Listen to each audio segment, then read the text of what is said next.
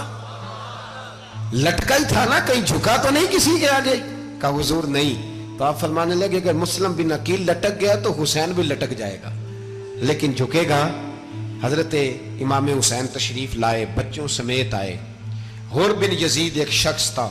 حر بن یزید ایک مختصر سا لشکر لے کے اس نے امام حسین کو ایک جگہ پہ روکا، پھر دوسری جگہ پہ روکا، بالآخر تیسری جگہ پہ روکا. تو امام حسین نے فرمایا جگہ کون سی ہے؟ کہا حضور کرب و بلا.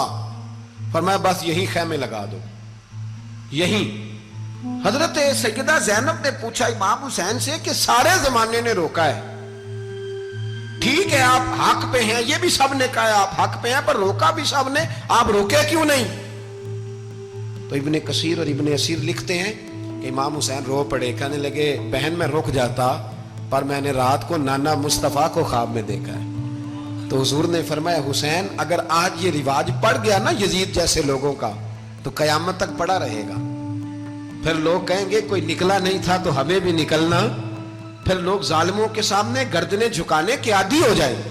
میں کہتا رہتا ہوں، کہہ رہا ہوں، کربلا کی جنگ کفر اسلام کی جنگ نہیں، کفر اسلام کی جنگ نہیں کربلا کی. کیونکہ یزید تو بڑا پکا نمازی تھا، خطبہ دیتا تھا. وہ تو جب امام حسین رضی اللہ تعالیٰ عنہ نے کربلا کے میدان میں جمعے کا دن تھا تو یزید کے سامنے کو بات کرنی شروع کی عمر بن سعد کے سامنے. تو عمر بن سعد کہنے لگا حسین زیادہ باتیں نہ کر، ہمارا جمعہ لیٹ ہو رہا ہے، جنگ کے لیے تیار ہو، فٹافٹ آ. اہل بیت نبوت کو قتل کریں گے اور قتل کے بعد پھر نماز پڑھیں گے اور پھر کہیں گے اللہم صلی علی محمد وعلی آل محمد. اسی نماز میں پھر درود بھی پڑھیں گے. یہ کیسا مرتبہ ہے، کیسا انداز ہے. دوستی قاتل سے بھی، مقتول سے یارانہ بھی۔ امام حسین نے حر بن یزید امام حسین سے کہنے لگا مجھے حکم ہے آپ کو روکنے کا، آپ آگے نہیں جا سکتے۔ امام صاحب نے فرمایا وجہ؟ زمین اللہ کی ہے۔ اس نے کہا آپ بیعت نہیں کر رہے، یزید کی حالات آپ کے حق میں درست نہیں ہیں، آپ نہیں جائیں گے۔ امام روک گئے۔ ظہر کی نماز کا وقت ہوا تو حضرت علی اکبر امام حسین کے بڑے صاحبزادے، انہوں نے اذان ظہر پڑھی تو حر بن یزید کے لشکر نے امام حسین کے پیچھے نماز ادا کی۔ کہا بھئی تم مقابلے میں آئے ہو، نماز پیچھے پڑھتے ہو؟ کہا حضور مقابلہ تو تلواروں سے کر رہے ہیں، پر ہمارا دل تو مانتا ہے نا کہ مصطفیٰ کا نواسہ بڑی شان والا ہے۔ حر بن یزید نے 3 نمازیں لشکر سمیت امام حسین کے پیچھے پڑھی ہیں، 3 نمازیں، ظہر اثر اور مغرب۔ پھر امام حسین کے سامنے شرائط پیش کی کہ آپ کو یہاں گھیر لیا گیا ہے، یہاں آپ بیعت کریں گے، یہاں جنگ کریں گے، 2 ہی باتیں۔ امام حسین نے فرمایا نہیں بھائی، بیعت تو میں نہیں کرتا، اس کے علاوہ تم جو کہتے ہو میں کرنے کو تیار ہوں۔ اس نے خط لکھا، عبید اللہ ابن زیاد کو ایک بندہ دوڑایا پیچھے، کوفے چند میل پہ کوفہ تھا۔ کہا وہ نہیں مان رہے، کیا کرنا ہے؟ تو حسین ابن علی ہے، میں زیادہ دیر انہیں روک بھی نہیں سکتا۔ انہوں نے پیغام دیا حر بن یزید کو کہ کرنا کچھ بھی نہیں، ان کا پانی بند کر دو، بلیک میل کرو، کھانا پانی نہیں ملے گا، چھوٹے چھوٹے بچے ہیں، خود ہی مان جائیں گے۔ حضرت امام علی مقام کے بارے میں حر کے پاس جب یہ پیغام آیا تو حر کہنے لگا میری طبیعت نہیں مانتی حسین پر پانی بند کروں، دل نہیں مانتا۔ جب یہ لفظ کہے نا دوبارہ تو پھر عبید اللہ ابن زیاد نے عمر بن سعد کو 10,000 آدمی دے کے بھیجا۔ کہا حر بن یزید لچک دکھا رہا ہے حسین کے حق میں۔ ایک رے کا علاقہ تھا، بڑی وہاں فصل ہوتی تھی، لوگ کوشش کرتے تھے وہاں کا گورنر بننے کی، کوشش کرتے تھے۔ تو عبید اللہ ابن زیاد کہنے لگا تمہیں رے کی گورنری ملے گی، سب سے سرسبز و شاداب علاقہ، تمہیں وہاں کا گورنر بنایا جائے گا اگر حسین کے خلاف لڑو گے۔ یہ اتنی زبردست ہوتی ہیں گورنریاں کہ گورنریوں کے لیے لوگ نسل رسول کے خلاف بھی نکل آتے ہیں۔ یہ اتنی تگڑی ہوتی ہیں، اتنی جلدی وفاداریاں بدلتی ہیں۔ وقت اتنا نہیں کہ میں مزید تفصیل میں جاؤں۔ امام حسین کو روک لیا گیا، عمر بن سعد نے روک لیا۔ 1 محرم کو امام آئے، 7 محرم تا روکا گیا، 7 محرم کو پانی بند کر دیا۔ جانور پانی پیتے تھے، گھوڑے پیتے تھے، کتے پیتے تھے، لیکن مصطفیٰ کے گھرانے کو پانی پینے کی اجازت 3 دن تک پانی بند رہا۔ 9 محرم کو عمر بن سعد نے اور لوگ بلائے۔ شمر ایک بڑا سخت آدمی تھا، سنگ دل بدبخت، جس نے حضرت علی اصغر کے گلے پر تیر مارا تھا، وہ اور لشکر لے کے آیا۔ رات کو کہنے لگا امام حسین رضی اللہ تعالیٰ عنہ سے کہ بس بڑا ہو گیا، یہ 9-10 محرم کی درمیانی رات، یا آپ جنگ کریں گے یا آپ بیعت کریں گے، 2 ہی باتیں۔ امام حسین اندر گئے، سیدہ زینب سے مشورہ کیا، باہر آئے، فرمایا بات وہی ہے جو پہلے دن والی ہے۔ امام حسین رضی اللہ تعالیٰ عنہ نے فرمایا بھئی بیعت تو میں نہیں کرتا، باقی جو تمہارا پروگرام ہے۔ شمر اور ابن سعد کہنے لگے پھر جنگ کے لیے تیار ہو جائیں۔ کیا انداز ہے امام حسین کا، فرمانے لگے کل جنگ کروں گا، مجھے پتا تو ہے جنگ کا نتیجہ کیا نکلنا ہے، 1 رات مجھے دے دو تاکہ میں کھل کے اپنے رب کی عبادت تو کر لوں۔ حسین نے جانا ہے، مجھے پتا ہے کل رزلٹ 72 اور 22,000 کا کیا 1 رات مجھے دو، میں مالک سے راز نیاز تو کروں، میں گویا اس سے پوچھوں تو صحیح کہ مالک میرے والد بھی شہید ہیں، بھائی بھی شہید ہیں، نانا کو بھی دکھوں میں دیکھا ہے، تو اب میری باری ہے تو مالک میں حاضر ہوں، مجھے موقع تو دو، اس لیے کہ میرے نانا نے بدر میں بھی ساری رات عبادت کی تھی، صبح مجھے موقع دو۔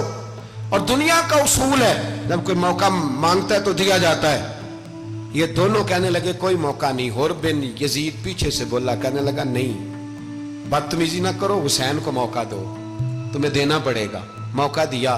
حر بن یزید نے پھر منت کی، کہا حضور آپ مہربانی کرے مان جائیں۔ فرمایا ماننے والا کھاتا کوئی نہیں، یہ بڑا مشکل کام ہے بھائی، ضمیر کا سودا اب تو عام ہو گیا، بازار لگتے ہیں، ریٹ لگتے ہیں، اپنی اپنی چاہتوں پہ لوگوں نے اپنے اپنے انداز سجائے ہوئے ہیں۔ کوئی آدمی بس اچھے طریقے سے نام لے لے تو بس ہم اس کے پیچھے چل جاتے ہیں، اب تو عام ہو گیا یہ معاملہ۔ امام حسین نے فرمایا ہو ہی نہیں سکتا، ممکن ہی نہیں ہے۔ ساری رات عبادت میں گزری، ریاضت میں گزری، تہجد کا وقت ہوا تو گھر والوں کو بلایا، فرمایا دیکھنا تمہاری سی کی آواز نہ باہر آئے، خبردار سی کی آواز نہ آئے۔ اور امام زین العابدین سے فرمایا تو بیمار ہے، تو جہاد نہیں کرے گا، لیکن خیال رکھنا پیچھے۔ اور بڑی قیمتی بات بتا رہا ہوں، ہماری بیویاں کسی کے گھر میت ہو جائے تو 4 دن بخار نہیں اترتا۔ امام علی مقام نے سیدہ زینب سے فرمایا تو بڑی ہے، میری بہن ہے، پیچھے سارے بچے ہیں، جوان ہیں، ان کے حوصلے تیری ذمہ داری ہیں۔ صبح جنگ کا طبل بجنے لگا، فجر کی نماز پڑھی، سورج چڑھا، 10 محرم کا دن، جمعے کا وقت، جناب سیدنا امام حسین رضی اللہ تعالیٰ عنہ نے ریت پر سجدے کیے، لمبے سجدے، لمبی نماز، سورۃ الشمس کی آیات دوسری رکعت میں پڑھی تو سارا کربلا گونجنے لگا۔ کیا انداز تکلم تھا امام علی مقام کا۔ نماز مکمل ہوئی تو حور بن یزید، عمر بن سعد اور شیمر سے کہنے لگے واقعی حسین سے لڑو گے؟ پتہ نہیں کون ہے۔ قُلْ لَا أَسْأَلُكُمْ عَلَيْهِ أَجْرًا، تم نے نہیں پڑھا، إِلَّا الْمَوَدَّةَ فِي الْقُرْبَى، تمہاری آنکھیں بند ہیں، الحسن والحسین سید الشباب اہل جنہ، تمہیں نہیں پتا؟ کہنے لگا چپ کر، حکومت نظر آ رہی ہے۔ اور بن یزید کہنے لگے پھر میرا بھی فیصلہ سنو، مجھے حکومت نہیں چاہیے، مجھے جنت چاہیے۔ حکومت نہیں چاہیے۔ امام حسین کی پہلی فتح دیکھیں، اور بن یزید ایڑی لگا کے نا یزید کے لشکر سے نکل کے امام حسین کے لشکر میں شامل ہو گیا، اور پہلا شخص جس نے امام حسین کو روکا، امام حسین کے نام پر پہلا سر بھی اسی شخص نے کٹایا ہے۔ لیکن یزید کی قبر پہ لعنت بھی کوئی نہیں برساتا، اس کا محل تھا بہت بڑا، لیکن جب لوگ کربلا میں امام حسین کو سلام کرنے جاتے ہیں تو قدموں میں حور بن یزید کا مزار بھی بنا ہوا، اس کو بھی سلامی دی جاتی ہے۔ اور اب ہم اکیلا حور بن یزید نہیں کہتے، ہم کہتے ہیں حور بن یزید رضی اللہ تعالیٰ۔ اب ہم اتنی تعظیم کرتے ہیں اس حور کی۔ جناب امام حسین کو میدان میں کھڑا کیا گیا، جہاد کا طبل بجا، پہلے خدام آئے، اور سن لو آج وہ پتہ نہیں بازاری سے لوگ چڑھ گئے ہیں سٹیجوں پہ، بازاری سے، نہ چہرے پہ داڑھی ہے، نہ سر پہ کوئی کپڑا ہے، بازاری لوگ ہیں، بھاگ رہے ہیں، بازو چڑھائے ہوئے ہیں، بٹن کھولے ہوئے ہیں، تماشا بنا دیا۔ سننے والوں کا بھی اللہ ہی حافظ ہے، وہ سٹیج پہ یہ اہل بیت کی شان بیان کرتا ہے، بھاگ کے ادھر جاتا ہے، یہ کوئی طریقہ ہے؟ سننے والوں کا بھی عجیب انداز ہے، ہر بندے کو سننے بیٹھ جاتے ہیں۔ دین مہذب ہے، تہذیب والا ہے، دلائل رکھتا ہے، دین وقار رکھتا ہے، ایسے لوگ اب دین بیان کریں گے؟ حضرت سیدنا امام حسین رضی اللہ تعالیٰ عنہ صبح جب جہاد کا وقت آیا، پتہ ہے کون کون تھے کربلا میں؟ امام حسین کے ساتھ امام حسین کے 4 بھائی تھے کربلا میں۔ کتنے؟ بول کے بتائیں۔ حضرت علی کے 4 بیٹے، عباس بن علی، جن کو حضرت عباس کہا جاتا ہے نا، علمدار، یہ حضرت علی کی دوسری زوجہ میں سے عباس بن علی بھی تھے، اور ابو بکر بن علی بھی تھے، عمر بن علی بھی تھے، عثمان بن، یہ حضرت علی کے بچوں کے نام ہیں۔ یہ آپ کے شہزادے امام حسین کے ساتھ شہید ہوئے، ان کا نام صرف اس لیے نہیں لیا جاتا کہ ان کا نام خلفائے ثلاثہ کے نام پہ، حضرت علی نے اپنے یاروں کے نام پہ رکھا ہے، تو تم نے کربلا کے میدان سے خارج کر دیا۔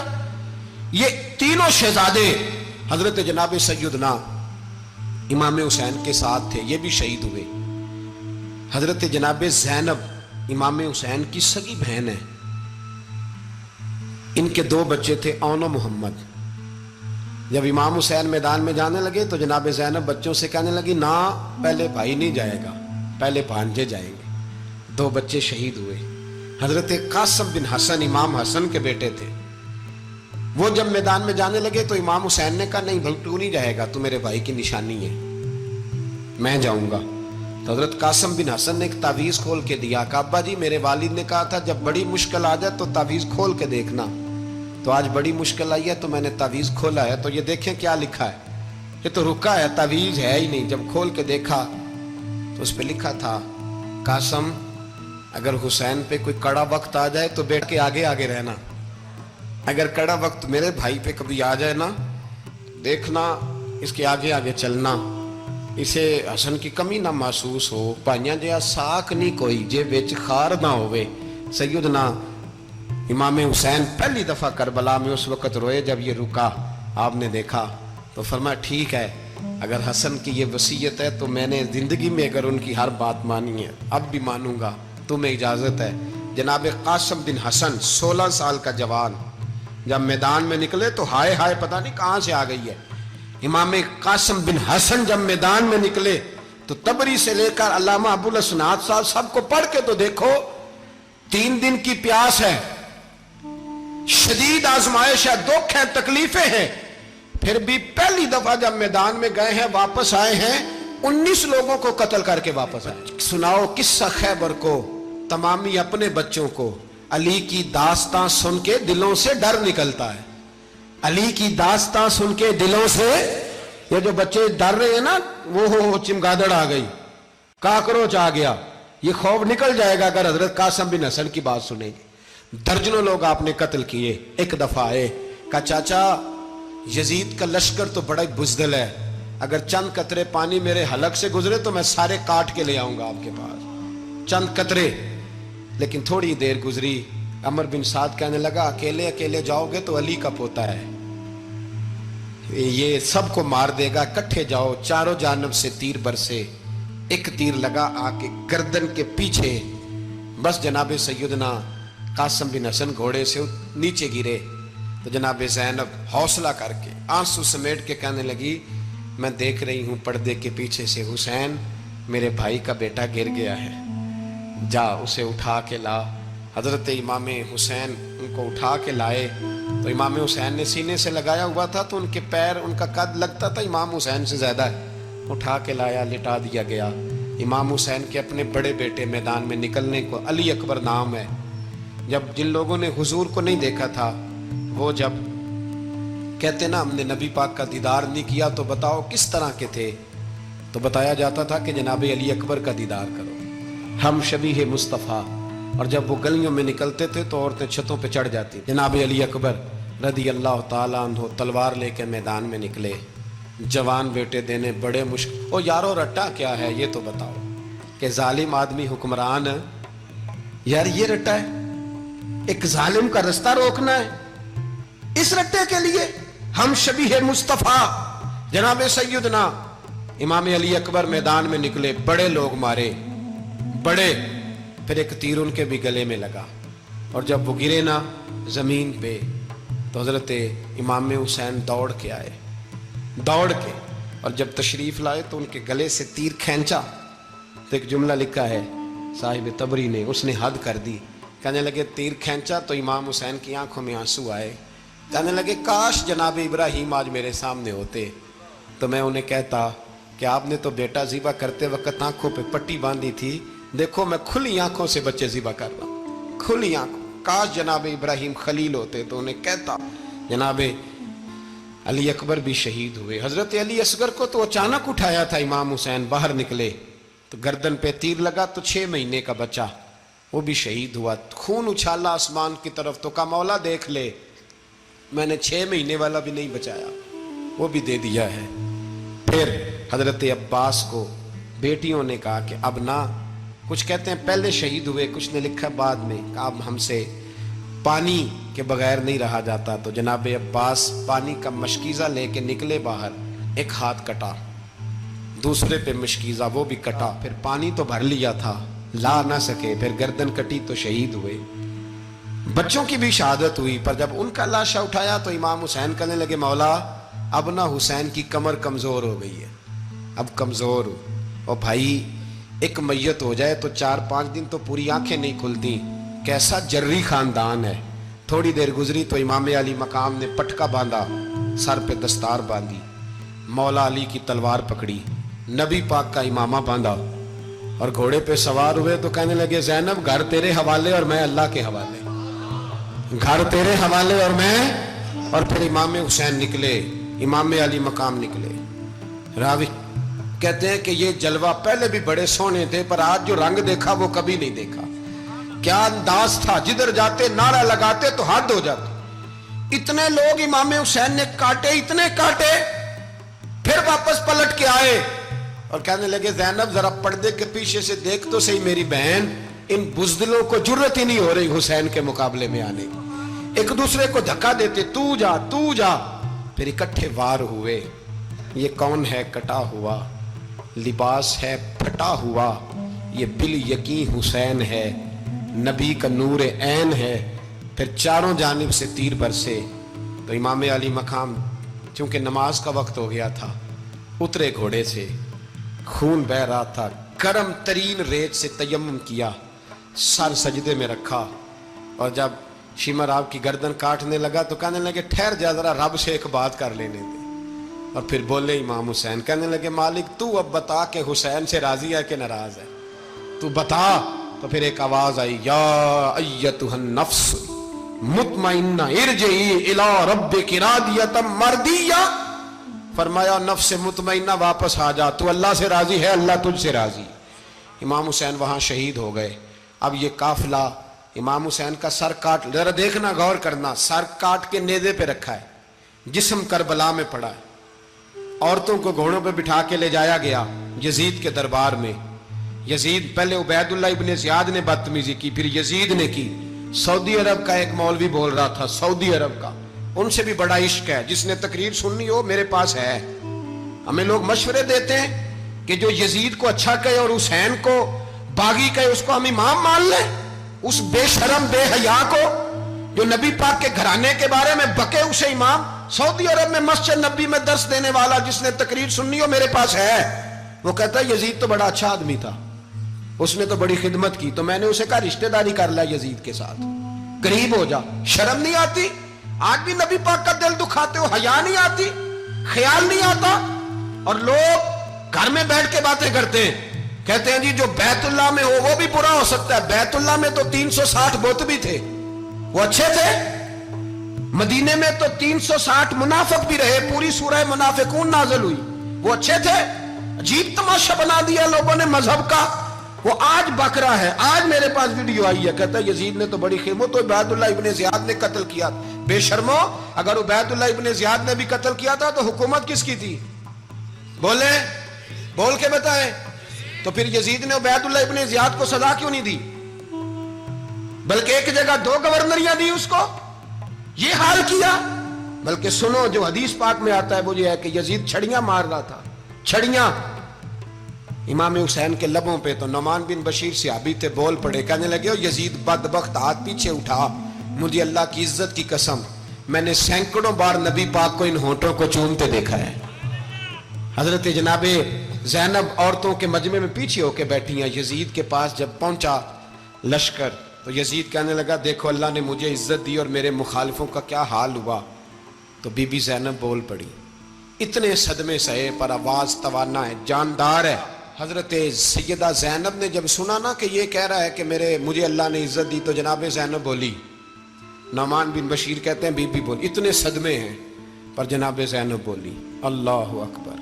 اس انداز میں بولی کہ پہلے قرآن مجید کی آیت پڑھی، کہنے لگی وَتُعِزُّ مَن تَشَاءُ وَتُذِلُّ مَن تَشَاءُ بِيَدِكَ الْخَيْرُ إِنَّكَ عَلَىٰ كُلِّ شَيْءٍ قَدِيرٌ. اور پھر کہنے لگی یزید تو بکتا ہے، کہتا ہے کہ تو عزت والا ہو گیا، یہ تیری حکومت ہے، 4 دن گزرنے دے، تجھ پہ کوئی لعنت بھی نہیں برسائے گا، اور میرے بھائی کا قیامت تک ممبروں میں اور خطبوں میں ذکر ہوا کرے گا، وقت گزرنے دے. جب جناب بی بی زینب بول رہی تھی تو حضور کے ایک نابینا صحابی پاس بیٹھے تھے. جناب نعمان بن بشیر کا ہاتھ ہلایا، ہلا کے کہنے لگے کیا علی آ گئے؟ تو علی کی آواز لگتی ہے، جبریل امی بول رہے ہوں جیسے، حکمت کے گوہر رول رہے ہوں جیسے. دربار دمشق میں بی بی زینب کا خطاب، منبر پہ علی بول رہے ہوں جیسے. میرے بھائی بس کربلا والا قافلہ تو مدینے پہنچ گیا. 3 سال یزید نے حکومت کی، شرابیں عام ہو گئی، مکے پہ حملہ ہوا، خانہ کعبہ کا غلاف جلا، مدینے پہ اس نے حملہ کیا. 3 دن مسجد نبوی میں اس نے گھوڑے باندھے، مسجد نبوی میں صحابہ کو نکال کے اپنا اس نے امام مقرر کیا. لیکن پھر امت نے اسے قبول نہ کیا، پھر وہ رسوا ہوا اور آج تک وہ رسوا ہے.